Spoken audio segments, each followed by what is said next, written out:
Well, it's the weekend and you're watching a brand new episode of Smart Money. Now, in today's episode, Radhika Gupta, MD and CEO of Edelweiss AMC, joins me. She needs no introduction, but we're going to talk about something which is very close to my heart, all the mistakes that we have made during our journey in the last perhaps decade. For her, of course, 2-decade-long investing journey, and more importantly, the lessons that you've learned through it all. We will also talk about some long-lasting ways for young investors like you to build wealth for yourselves so that you can, sort of achieve all of your financial goals. Radhika, welcome to the show. Always great having you here. Thank you. Great to be here on a Friday. Absolutely. And there are so many lessons that we've learned, right? But if I had to go back and be 20 again, I wish somebody had guided me at that time, and I'm sure you would say the same. So what has your overarching lesson been in the last 20 years? So my number one lesson, I think, has been the importance of sort of listening to your own voice and doing what is right for you. And I think it is so relevant in the social media world where someone is giving you a tip to do this and someone is saying do that. But really, I believe investing is very personal. And I remember I had started investing in 2006 and 7, and I put everything into equities because people said, oh, you're young, just do equities. And Sonia, my husband and I are both in the financial services industry. The crisis of 2008 hit. And for us in a market crisis, incomes fall, bonuses fall, stock options fall, and equity markets fall. And we realized because our profession is so high risk, we actually need to be a lot more conservative. And since then, I've made sure that I pay attention to asset allocation, and more importantly, I do what works for me. And that's one lesson I would tell everyone: don't listen to your neighbor, do what works for you. Okay, listen to your inner voice. I think that applies to most things in life, right? Not just investing. So let's start with some common mistakes that all of us make, right? One of them is failing to start early when investing. I think I've done the same because I was always very risk averse. My salary, I would, hold it close to myself, put it in FDs, be a little scared about equities. Were you the same? I was, and I wasted 2-3 years despite being an investment professional. And the problem with not starting early is a couple. Once you start late, you always have this feeling of FOMO that I've started late. And you want to take more risk to kind of make up for the fact that you started late. Secondly, all of us make investing mistakes. And I always say it's kind of better to make those mistakes on a smaller corpus than when you start at 35 and you're earning a lot more money. And I think the solution to starting early is you don't need a lot of money to start. If you're investing in funds, you can start with 500 rupees a month. That's what we spend on Netflix or on coffee or anything. And just make a habit of starting. Target a post-tax amount of your salary that you want to put into investments. Do it via an SIP every month. At least you've got the habit going. Okay, so start early, right? That's one of the big things, and that's perhaps a mistake that both of us have made.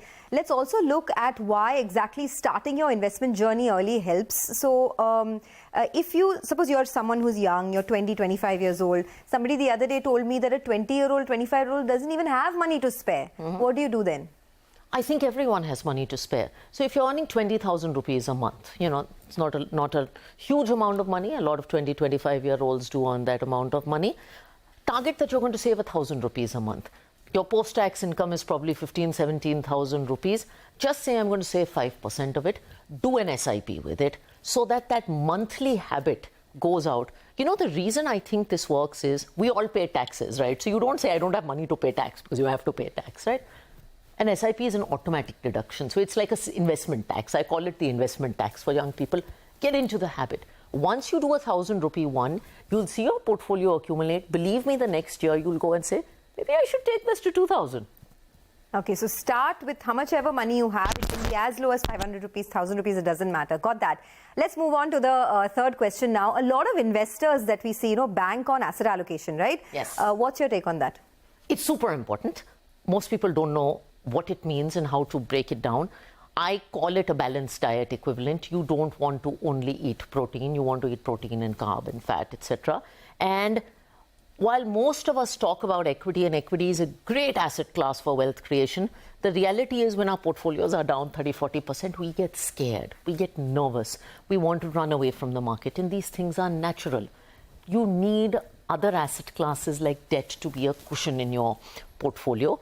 The other thing is sometimes you just need to take out money. And if I made this mistake in 2009, Sonia, when I had to come back to India to start a business because 100% of my money was in equity, I redeemed when equity markets were down 50%. I didn't have a debt allocation.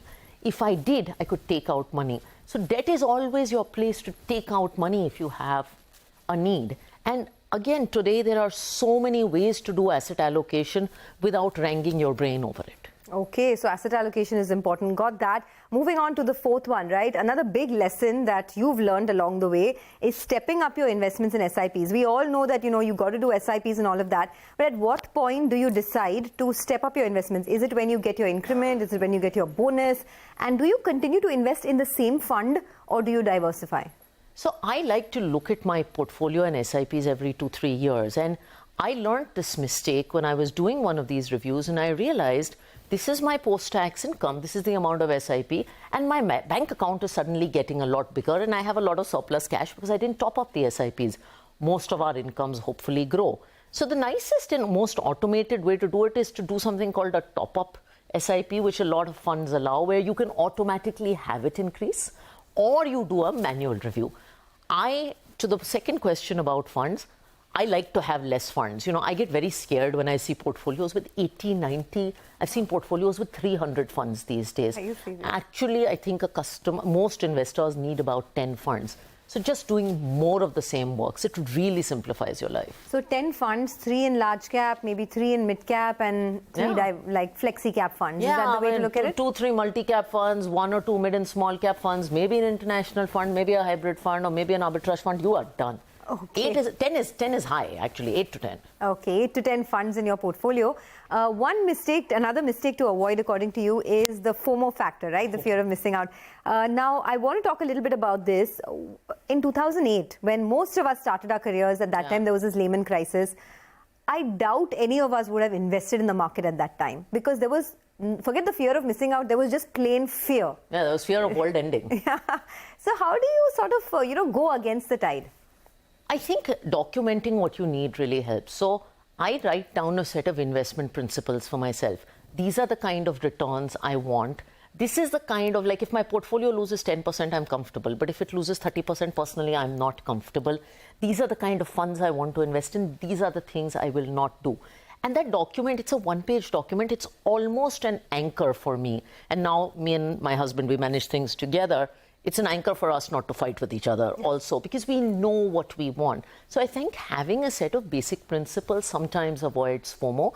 And FOMO is a lot more prevalent these days because we live in a social media driven world. So it's very easy to get a tip or someone to say, oh, I made 30% returns in small cap, you only made 15%. And you start thinking, oh, maybe I should have done 100% small cap. And the reality is it's not right for you. So writing things down sometimes is really helpful. Okay, it's interesting you say that you and your husband had a fight about, money. Somebody asked me the other day, what are the 3 or 4 questions that I need to ask the person I'm in a relationship with, money-related questions, to make sure that this is going somewhere? What would your answer to that be? By the way, I get girls who set up calls with me, and this is one of the kind of questions they ask, what is the kind of person I should marry? So this is not such a surprising one. I think you need to have a common set of values about money. How do you believe in saving? How do you believe in spending? Is money going to be managed separately or jointly? Are liabilities and loans going to be in both of your names? Do you believe in having a joint bank account? I believe in each person having their own accounts. You can have a joint bank account for convenience. Now, it's a very personal thing. But as women, I do believe we should be in control of our money because life is truly uncertain and money is hard earned. Absolutely. Okay, let's move on to the other mistake. We're talking about 12 investment lessons and we're on the 6th one. Rushed investment, right? Rushed investment decisions. Would that be only restricted to equities, or do you think that also comes in the light of, say, maybe when you're buying an apartment, real estate, or even gold? What are the mistakes that you made along the way?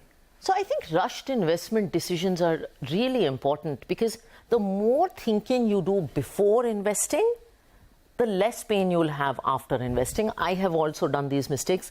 Sometimes I think the source of these mistakes is someone shows you this really attractive. I remember going to see a prospective apartment and the builder told me, if you don't do this in 2 days, the price will be up by 30%.